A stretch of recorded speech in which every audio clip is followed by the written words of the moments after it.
Hey everyone, this is a review of the Evenflo Pivot Xplore Stroller Wagon. This thing is awesome for going places with your kids. So I'm going to cover configuration options, how to stow and unstow this thing, and what I think about its performance. So it's in stroller mode right now. If you want to put it in wagon mode, you literally just push down on those buttons right there and the whole handle swivels forward. And if you want to be closer to the wagon, you can push this button on the handle and slide the handle in and out.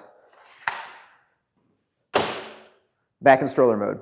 So there's a removable snack tray. It's got a drink holder on either side and a little spot for snacks. You've got a button on each side over here. Just push them down and pull it out. You can either leave this at home, or if you want to stow it while you're going places, you can put it in the back here. It fits in that. You can also put a small backpack or purse in this little storage basket. If you don't want the storage basket here, it lifts off really easily. You just rotate it up and pull it out. Putting it back on is just that simple as well. It comes with 2 detachable canopies and sunshades. These things can be put in any configuration you want, basically. If there's a lot of sun, you can keep your kids from getting sunburned. And if you want to remove these, they fold down easily and pretty much out of the way. If you want to remove them, though, it's just a slide motion, and they come right off. They go right back on pretty much the same way. They're on there really securely. They're not going to come off by accident. On the interior of this, there is a seat belt for each seat, and then you've got a pocket here for a water bottle on both sides. The Footwell is nice and convenient. It's sturdy enough. I don't worry about my 2-year-old standing on it. She does that a ton, and it's just nice that they have somewhere they can put their feet and nothing's going to drop out the bottom because there's mesh all around it. You've also got a pocket out here on either side for another water bottle. To get in and out of this, you can either lift your kids out, or you probably want to remove this if they're going to be getting in and out on their own, because you've got a handle right here. You can just pull this and the front folds down. It's pretty easy for my 2-year-old to crawl in and out by herself. When you're done, there are 2 red tabs here on either side. You pull up and make sure those disappear to make sure this is locked in place. As far as the wheels go, these things are super high quality.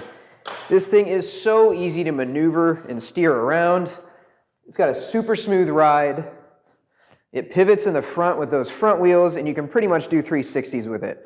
The frame is metal. It's very sturdy. We've gone over gravel with this. It gets a little bit bumpy, but at no point have I worried about the strength of the actual frame. It's a very solidly built stroller. So to store it up, put the handle all the way down, grab these pivot points, these buttons right here, push both of them, and lift. Then you can also stow that bottom portion down. You can still wheel it places, which is actually pretty nice. To set it back up, pull those buttons again, push down. Make sure you've got green on both sides here. Lift up, reset the handle. Ready to go. Our 2-year-old absolutely loves riding in this thing. In fact, sometimes she'll just ask to go for walks around the neighborhood in this because she loves it so much. We primarily got this for trips to the zoo. You've got to walk long distances, and then you got to pick your kids up on your shoulders to look at animals. So this was the perfect solution for that because it's got enough space in here that we didn't feel like we needed to buckle them in if we're just walking on a path. And you can just scoop them right up out of this and put them on your shoulders and then put them right back in. And it's really easy to get in and out of when you're out having fun doing activities.